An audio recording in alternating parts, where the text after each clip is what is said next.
धन्यवाद मैं करना चाहूँगी सीबीआई को और अपने प्रधानमंत्री जी का कि जिन्होंने ये वर्ड यूज़ किया लाल किले से कि हर एक रेपिस्ट को, बलात्कारी को फांसी की सजा होनी चाहिए। राक्षसी कृत्य करने वालों को जल्द से जल्द कड़ी सजा हो, वो समाज में विश्वास पैदा करने के लिए जरूरी है।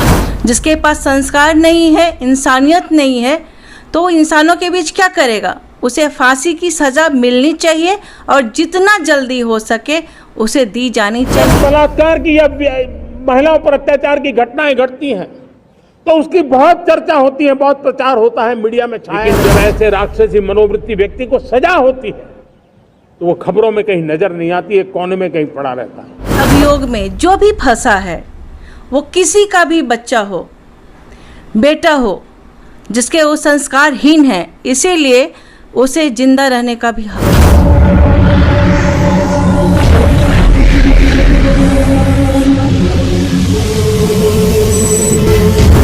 अभी आपने देश के प्रधानमंत्री का भाषण सुना जो उन्होंने लाल किला के प्राचीर से दिया कि किस तरीके से बलात्कारियों और रेपिस्टों के साथ क्या करना चाहिए। वहीं कांग्रेस नेत्री प्रतिभा सिंह ने क्या कुछ कहा, साथ ही साथ उन्होंने किनको किनको फांसी की सजा देनी चाहिए, किस तरह के कानून लगाना चाहिए, किस तरह का एक हेल्प डेस्क नंबर होना चाहिए, उसको लेकर चर्चा हुई। आज पूरे भारतवर्ष में प्राइवेट डॉक्टर, गवर्नमेंट डॉक्टरों ने कलकत्ता में हुई पीजी डॉक्टर जो महिला डॉक्टर उसके साथ जो बुरा बर्ताव हुआ, उसकी हत्या कर दी गई, उसको लेकर के बंद का आह्वान किया। दरभंगा में डीएमसीएच से कर्पूरी चौक तक तमाम डॉक्टरों ने एक रैली निकाली।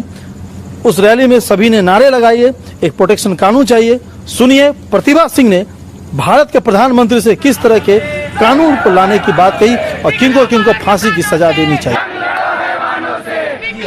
वर्किंग वुमेन भी हैं और एक हाउसवाइफ भी है। बंगाल में कुछ दिनों पहले एक आर्जिकल मेडिकल कॉलेज में एक जूनियर डॉक्टर के साथ जो अमानवीय घटना हुई, इसको लेकर के आप क्या कहते हैं? बेहद ही निंदनीय, शर्मनाक, उसके लिए मेरे पास शब्द नहीं है। जिस तरह से उसकी निंदा की जाए, हर उसके लिए वो कार्य किया गया है, निंदनीय है। और सबसे पहले तो वहाँ की सरकार से मुझे ये उम्मीद नहीं थी।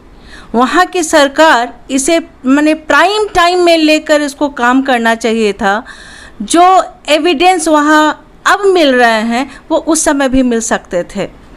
डॉक्टरों के हड़ताल के बाद सरकार जागी और धन्यवाद मैं करना चाहूँगी सीबीआई को और अपने प्रधानमंत्री जी का कि जिन्होंने ये वर्ड यूज़ किया लाल किले से कि हर एक रेपिस्ट को, बलात्कारी को फांसी की सज़ा होनी चाहिए।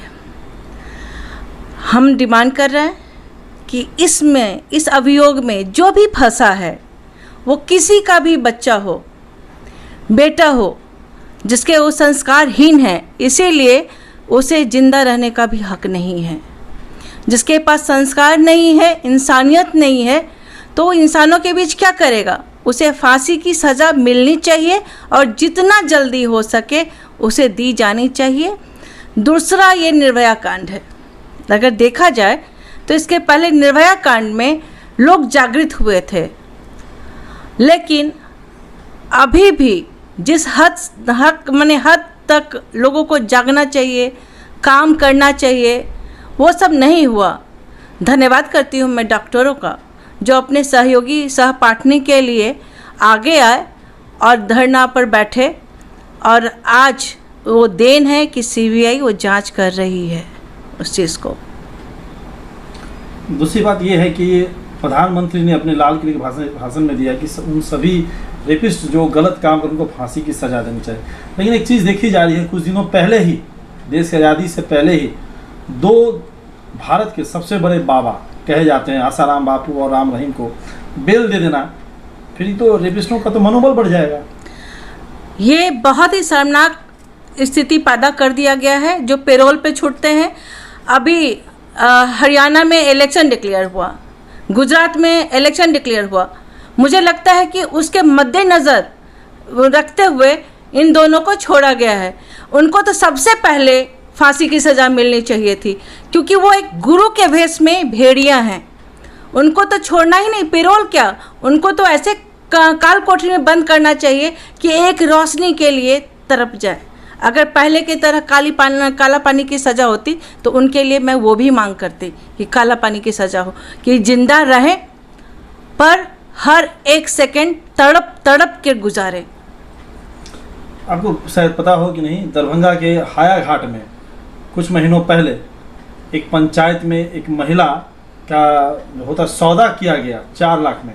वो कई बार थाना में दौड़ी, लेकिन धन्यवाद है दरभंगा के बड़े पुलिस अधिकारी का, उन्होंने तुरंत एक्शन लेते हुए एफआईआर भी दर्ज हुआ, थाना प्रभारी को सस्पेंड किया। क्या कहीं ना कहीं थानाओं में भी ज़्यादातर हाँ, ये स्थिति मुझे पता चली कि ये मेरे ही विधानसभा के अंतर्गत ही आता है।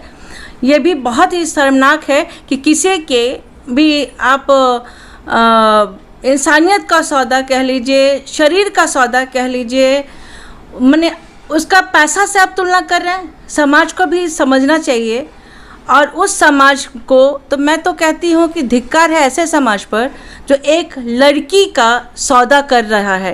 क्या समाज दोषी नहीं है? समाज भी उतना ही दोषी है कि उस बलात्कारी के बदले में जिस लड़की को के साथ बलात्कार होता है उसको पैसे से नवाजा जा रहा है कि पैसा ले लो, तुम चुप बैठो। वो उतना ही दोषी है जितना कि रेपिस्ट। उनको भी सज़ा होनी चाहिए।